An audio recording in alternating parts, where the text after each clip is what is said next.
ngicela ukuthi ubuyiseleke imali yakhe. Mina mntama angazi ukuthi kwenza kanjani ukuthi umuntu afake i-investment bese siphinde simbuyisele imali. Yabo leyo nto angazi mina ukuthi isebenza kanjani leyo nto ukuthi umuntu afike afake i-investment invest imali bese i-investment mawukuthi ayisahambanga ngale ndlela yena afuna ngayo bese afuna. Uyachaza ukuthi awukazi uzubenzele into enavumelana ngayo njengoba ayizefaka imali. Igigi le ngamhlanganisela yona uyi-very awukazi uzihlanganisela igigi. Yena ngasho kanjalo awukazi uzungihlanganisela le gig ayikhuluma ngayo yamngani wakhe mina lapha kahle ngaphusha islot sokuthi umfana akwazi usaperforma lezobona khona nabanye abantu abaculayo azobona khona namanye umfowethu lona wayeyocula ngatshelwa uyena ukuthi kune gig ngakutshela as manager efonini ngakutshela ukuthi kunendawo sengiyoperforma kuyona ungazi ukuthi sengiphuma ubanje ublokeled ungiblokeleni ayithi ngimblokele mntama into eyenzeka njengoba ngumuntu othe ukuthi empilweni yabona kade ngilele endaweni ngicabanga ukuthi kushuthi nami ngalahleka ngalala endaweni kwakungekho safe yabona namhlanje ifone ngiyiphathayo ngiphatha lokho yabona ngobani bathatha zonke into kuyenza angithi wena wazana nabantu if uphatha lokho akuphatha ifone engcono kunale.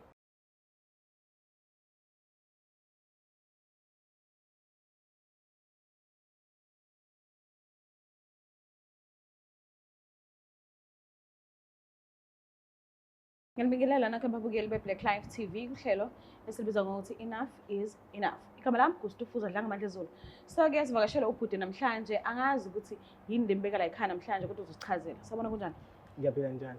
Ngiyaphila nami. Ngicela isibongo negama lendawo la usokhona. Igama lami ngoNhlanhla MbwakaNkosi. Ngisuke Adams. Kuphi ne-Adams? Ukuthi ngisanda kufika lapha ngisanda kuqasha ngakazazi kahle indawo. Emqashweni? Yebo ngisemqashweni. Kukuphi emakhaya? Emakhaya kusenquthu. Oh okay. Ngicela ukwazi ke ithini into ekubekile ekhaya namhlanje kwenzakalani?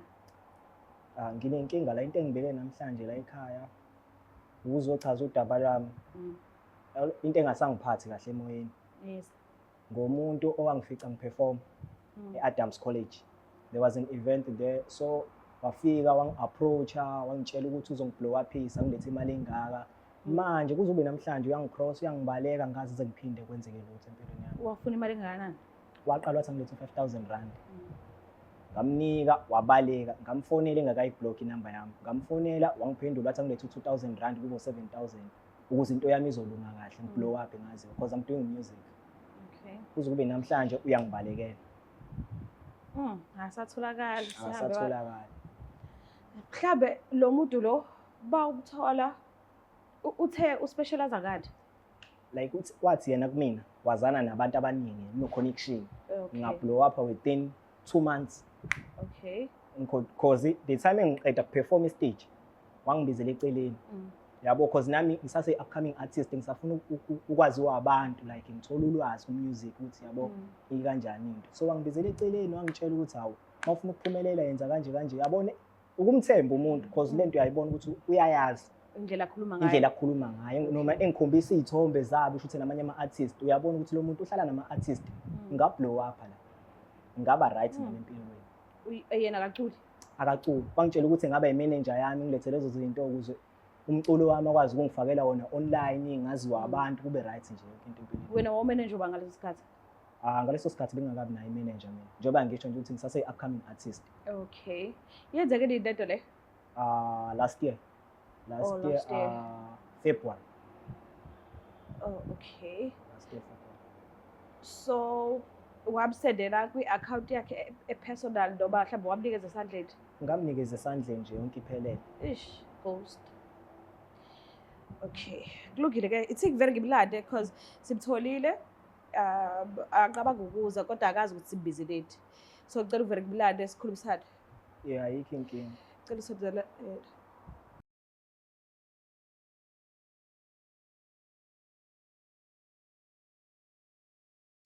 Izimpande zama-Afrika sisebenzisa amakhambi esintu kokulapha. Bathi uFebruary inyanga yothando. Nathi ngoba sithanda wena sikwenzele lamakhombo. Ikhombo yomama inesikhafulo, isibambelelo, idliso, iziwasho zamabhadi, nenhlanhla nogazi, inamathela, nepin code, ikhuphula istofu isibeke kusikisi. Kunekhombo yobaba, inesikhafulo, isibambelelo, idliso, iziwasho zamabhadi nenhlanhla nogazi. Umvusankunzi iyaqina idonkepiri, uqina Yini umthetho endlini? Ukuze ufake i-order, sibhalele ku-WhatsApp ku-076 349 6631 noma usebenzise inombolo ethi 062 219 7748 noma uzizele mathupha kwifamasi yethu ekushop number 87 ku-Queen Street eThekwini. Khumbula, ikhombo ngayinye ingu-600, uthenga okukodwa uthola ku-5 mahhala. Especially sizoba khona ukusuka ngomhla ka-1 February kuya kumhla ka-28 February. Izimpande zama-Afrika sisebenzisa amakhambi esintu kokulapha. Uhlangene ongoti nezinjulabuchopho kwezokulapha ngesintu ukuze silaphe wena.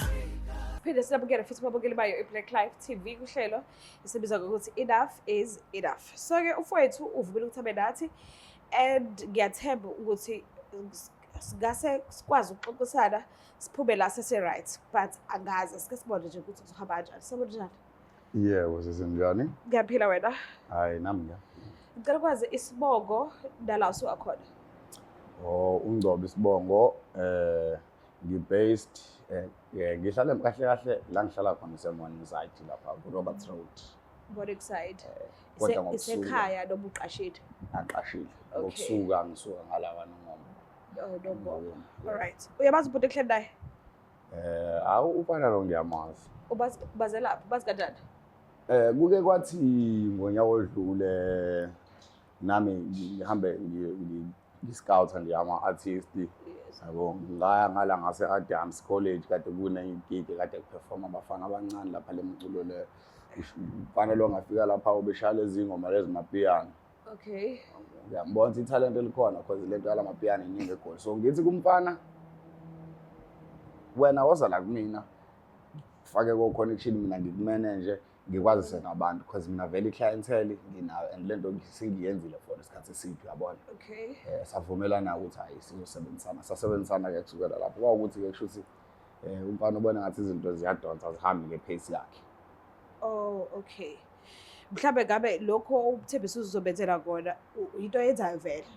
No, umfana ngangimthembisa ukuthi okokuqala esasithembisene wona ukuthi ngizomhlanganisela ama-gig athe ukulayetha kunala because obviously a-gig kwakuyinto yase-community yayingenayo nemali kwawukuthi babezama ukuziveza nje yabona abafana. So what I did was ngamhlanganisela naye ngasho futhi ngamhlanganisela i-gig ngamfaka kwenye i-club la singayikhohlwa le club kodwa because it was last year ngamfaka kwenye i-club la there was a couple of artists lapha ngakutshela naye kwakhona music colleague kwakhona uDuncan lapha.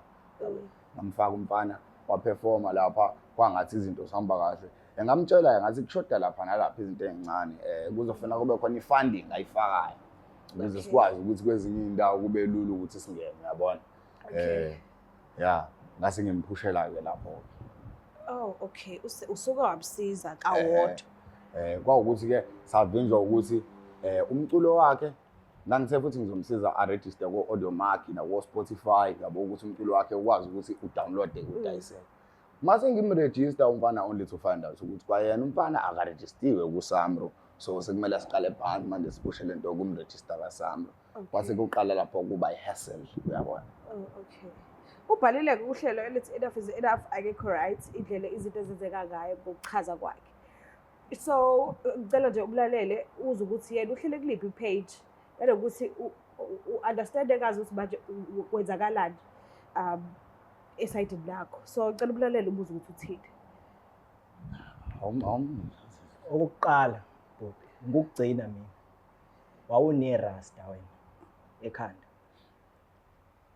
like ubungaqoka le ndlela osuqoka ngayo nama ngashabizayo wathi yayibona lonto le and wena the time ungithatha mina wathi wena wazana nabantu abaphezulu uzongisethela hayi ukuthi angikutshelanga ukuthi ngakutshela umusic wami angakawufaki online angaka-register ndawo wathi ayikho inkinga sokuqalela amaphansi lena yokuthi wangihambisa kwenye iclub ngayo performa angiyazi leyo nto leyo ngiqala ukuzwa ngawe namhlanje wena lokho akugcina akazaza ngisendawo ukuthi ngiyoperforma ngikuqala ngawe futhi kahle kahle wena uyiscam njoba sasise kwakuyisegagasi njoba sasisegagasini laphana kanti kwenzakalani eGagasi Club angihambe nomjida oculayo nami angazi ngagcina ngokutshela efonini ukuthi hawu sengithole ukuthi cause phela wathi ufuna ukuba imanager yami ungumanager njoba sengikhokhe nemali engaka mina ngakutshela ngathi kune gig engizoya kuyona nami ngibizwe umngani wami. Islot isesright kanje nje bese Islot esright nini? abantu besane Islot esright nini?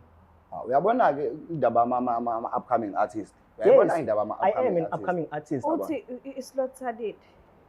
Umfana sathi masifika lapha vele ama artists kanje ayanikezwe lezi lot kungakabikho bantu noma i-performance la ikhona abantu sebedown i-performance bengeke sayina. Umfana ngamhlanganisela ukuthi angene right after kuzongena khona labantu laba kwakhona lapha kwakhona uBig Zulu lapha kwafika lo mfana uthi uBlake ayikhona nje ama artists eleyo eMzansi right.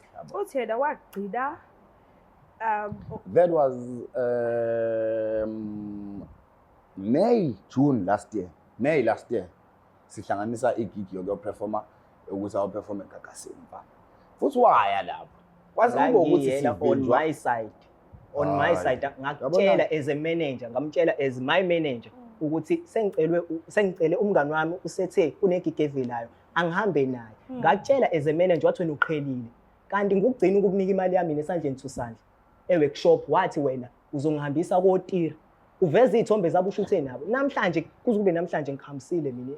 Imali oyithatha mina oqala wathatha u5000. Uyazi ngisebenza okokuqala. Lalela uyabona nje manje ngine meeting no Big Zulu. Lo mfana uyangilibaza. Sizongiveza TV into oqala mina ngumuntu meeting lana. Uyiscam nje kuphela committee onayo. Kwayi manje kufanele ukuthi ugqoka amandla ami. Imali engaka ngiyaqala ngo5000. Wathi angifaka u2000 rand. Ngakutshela ngathi ngisazozama ukubamba amagig amancane kulezi indawo lezi esihamba siyocela kuzona ukuperforma besinika okuncane. Ukuze nathi ngoba the time isiperforma endaweni sifuna ukublow up saziwa abantu. Why manje ngihleli no music wami mina imali yami nayo ekho leyo mali ngabe sengifakile mina ngayo music wami online. Ngaregister kasam. Ngamtshela ngathi lo mfana lo kaSamra ayikho nemali eningi edingakalayo uma ufuna uregister wena ufuna uregister kaSamra sagcina ngoba ukuthi ke idlelwane bethu ubuze ukudonseka lapho. Uregistile kaSamra manje uzoregister kanjani imali yami kuwena? Wathi wena uzongimanager ngakhipha imali engaka. Imali yami ekuwena u7000. Ngikhathele mina wena uyangidodge uyangibalekela uyangicross ngiyafonela usiblockile nenamba yami nje manje. Ngicabanga wena sonke leso sikhathi leso le mali ngoba wena into okuqala enye ngathi enza enze album onye odlula. Ngawenza. Wafika kwayileyo nto inhlanhla nanokuthi wafika mina ukugcina kwami njengoba ngisho namanje ngagcina ngikunika imali. Okade wawufikile ugibelile uze kumina uzobona la engenzela khona umusic wami. Mangifika ngiyamtshela ngithi yabo nje uburecordele ekamereni nje mfana ngizofuna ngihlanganisele istudio esiright ngablow up enendaweni equality right. Yabona uma ufuna ukukhipha umculo equality kuyakhokhwa mama yabona. Lo mfana urecord ekamereni uzongitshela ngo5000 manje yini u5000 uma ufuna ukukhipha umculo makube yini ku5000 labafana ama upcoming artists buyisaka imali ke mina ngizothola abantu abaright mina bazongisela. Wayokabuyiseleka imali yakhe azezeleke indlela yakhe. Isebe phela mama angithi manje masisebenza njoba nami njoba baningi abantu kuyimanje njoba kuyimanje ngemeeting no Big Zulu ngenzeka lapha khona lapha ayikho leyo nto leyo ekhali Big Zulu la ifeature nomunye umfana omncane ngisebenzisana nawe yabona wena nje kahlahla uscam abantu ayikhali Big Zulu la ikhali ma meeting ayikhali lutho yabona mntama mami naye into uzokhuluma nomuntu ongiyekele okay kulungile ke ngiyaxolisa ukuthi ukubize kanjalo but ngicela ukuthi at least ubuyisele imali yakhe ayiqhubekele ngendlela yakhe. Lalela sisi yabona lento yomculo uya investor kuyona. Ngeke ungitshela ukuthi mawukuthi manje ufakile investment ayisapay out usuzokhomba abantu. Angiphikile ngeinvestment efakwayo wena uyangicross uyangibalekela manje. Ukuke kwakufakela imali and uthi indlela enavumelana ngayo ayibangisayenzi into enjalo. Iyazivimba ngithi akaregister umfana emculweni. Mangabe kuhlangana brand sizokudayisa kanjani umculo wakho? Vele wathi soqala kuhlale phansi wena inkinga yami mina nawe usuyangibalekela nemali yami enkulu. Uyangibalekela ngoba angaka abaculi emsakazweni nginabo nanofakazi ngikunika imali umfanele ngihamba naye wena ngidlala ngabantu. Okay njengoba aqala ubudezi bali uthi ayikho into seka akwenzela yona. Ayikho into seka ngenzela yona kwayilela eGaga into owabenzela yona dale ndaba eseGagasini uthi wayezihambela nomfana eside lakhe wena uthi ayikho into owabenzela yona so ngicela ukuthi ubuyisele ke imali yakhe. Mina mntama angazi ukuthi kwenza kanjani ukuthi umuntu afake i-investment bese siphinde simbuyisele imali. Yabo leyo nto angazi mina ukuthi isebenza kanjani leyo nto ukuthi umuntu afake investment invest imali bese investment uma ukuthi ayisahamba ngale ndlela yena afuna ngayo bese afuna. Uyachaza ukuthi awukazi uzubenzele into enavumelana ngayo njengoba ayizefaka imali. Igig le ngamhlanganisela yona uyiveri awukazi ukuhlanganisela igig yena ngasho kanjalo awukazi uzongihlanganisela le giga ekhuluma ngayo yamngani wakhe mina lapha ngafike ngaphusha islot sokuthi umfana akwazi usaperforma lezobona khona nabanye abantu abaculayo azobona khona namanye umfowethu lona wayeyocula ngatshelwa uyena ukuthi kunegig ngakutshela as manager efonini ngakutshela ukuthi kunendawo sengiyoperforma kuyona ungazi ukuthi ubanje ublockade ungiblockele ayithi ngimblockele mntama into eyenzeka njengoba ngumuntu othe ukuthi empilweni yabona kade ngilele endaweni ngicabanga ukuthi kushuthi nami ngalahleka ngalala endaweni kwakungekho safe yabona namhlanje ifone ngiyiphathayo ngiphatha lokho yabona ngoba bathatha zonke into kuyenza angithi wena wazana nabantu if uphatha lokho akuphatha ifone engcono kunale yini lo iphethe akezwa lo mfana ngalala endaweni erong kwakhona abantu le phone futhi ngiyazi leyo iphethe naqali yona lengafaka kuyona inamba yami ngiqala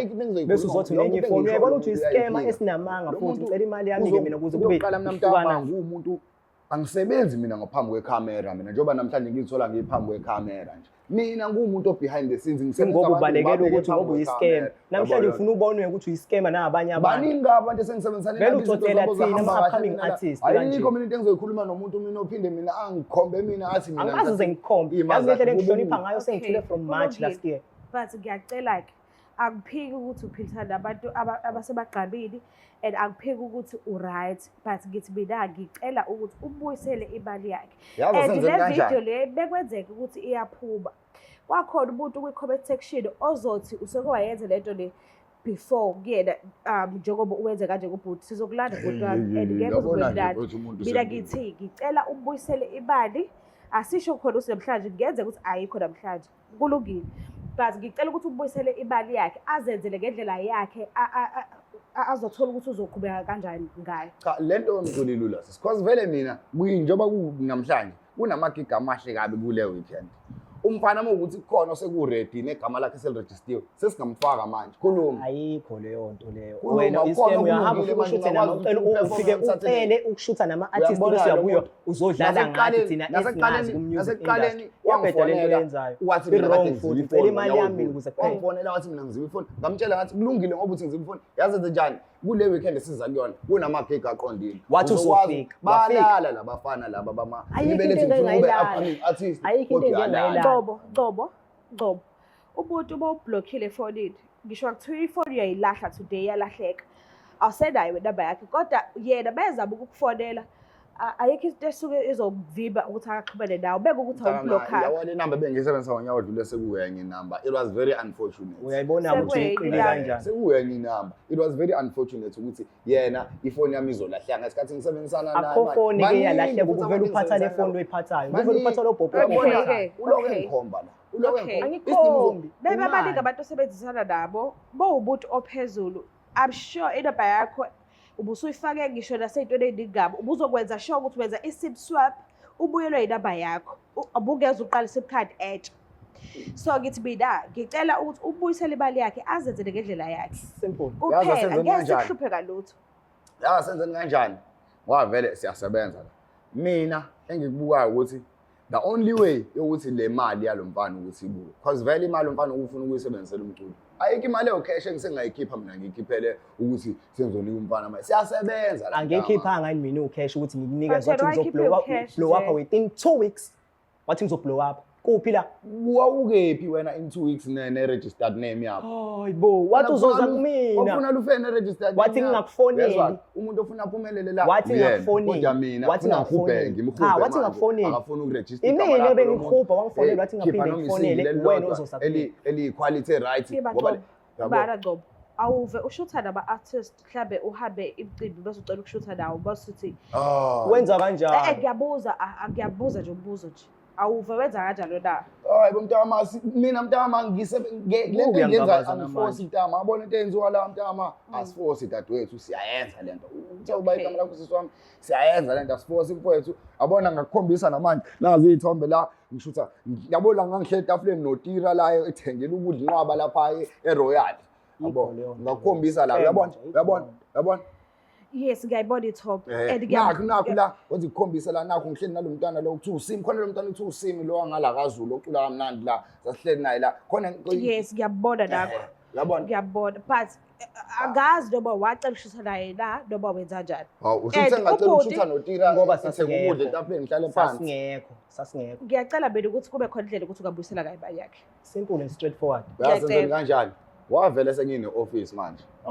Umfana Uthatha uqashile kodwa kusho wena njengamanje lana. Ipeni lami ngilishiye emotweni lapha. Ngicela ukuthi uthathe ipeni leni fana ubhale number, thatha number le ubhale phansi, fonele office thola imali yakho sokufonela ukuthi ufone back mina ngifuna cash because nami ngakunikeza cash. Uzoyithola ngale ndlela oyifuna ngayo ngoba manje ke ngileyo ngikhonjwa abantu mina abangafuni ukuphumelela empilweni bengifuna imali. Ngifuna ukuphumelela empilweni ngangizokhipha kanjani imali engaka if ngifuna Okay kulungile angali udale office but ngithi mina ngicela ukuthi at least ke ubuyisele imali yakhe. Akafonele na inamba lo 031 faka lapho usave. Ngicela singayibebezi because hayi singayisave singayimimi. kulungile akayithatha la off camera bese ndihamba. Athatha inamba afonele office hlela appointment ukuthi afike lapha athole lezi imali zakhe. Yabona njengamanje nje okusho lento ngizongibalekela forever.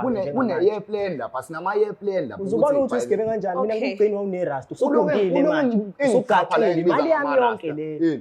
Wena unemali uyithatha utshela ngo-5,000 alibolele iwashi lumalini uzongitshela ngandaba nalomasho imali yami wena imali Okay yami sicela ukuthi vele ke ngimnikeza obhuti abazoniphelezela uhambe uthatha imali umnikeze because ngidesha u9 bathi.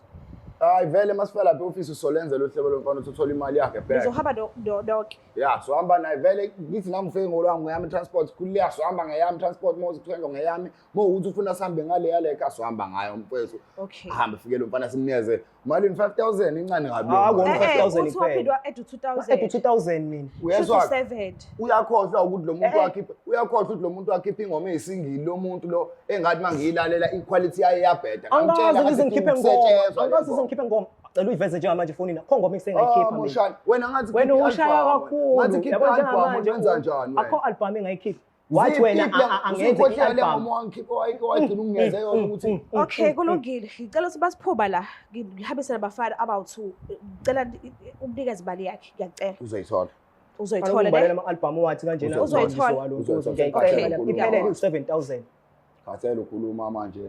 Okay buke lapha ekhaya ngiyazibonela nani ubhuti uthi uzoyithola imali uba kabe ehamba naye and ngizobadedela nabagadi awu2 yabona nje bahambe baye officeini lakhe ngokusho kwakhe afika abnikeze imali awona yakhe. manje ungiqedela ikheli yami Ukuthi akabuyi nemali. manager abantu bazothina abantu bengibona ku TV manje walelo office alikho Okay ngiyaxolisa Ngcobo buke lapha ekhaya sizotshela ukuthi kwagcina kuphi because sizobalandelela sazi ukuthi umnikezile na imali esandleni u7K so ngiyacela ukungakhohlwa usubscribe ulike ushare ngiyethanda kakhulu bye ngaphandle nje kubosa isikhathi into sebesihamba It's the Black Life TV.